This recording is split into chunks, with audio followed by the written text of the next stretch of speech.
Hello everyone, সবাই কেমন আছো? আমি ভালো আছি। আজকে আমি মাছ কাবারের ভিডিও নিয়ে হাজির হয়ে গিয়েছি।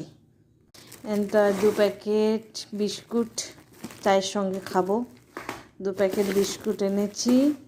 এটা সর্ষের তেল, এই বিকেলে চায়ের সাথে টাইম পাস খাওয়ার জন্য।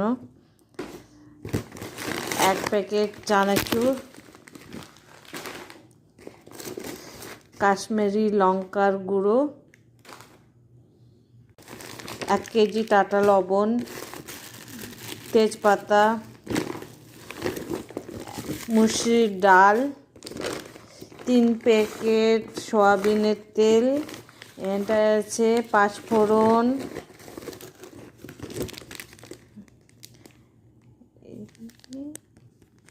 এটা হচ্ছে তড়কা মশলা, ছোট প্যাকেট এনেছি।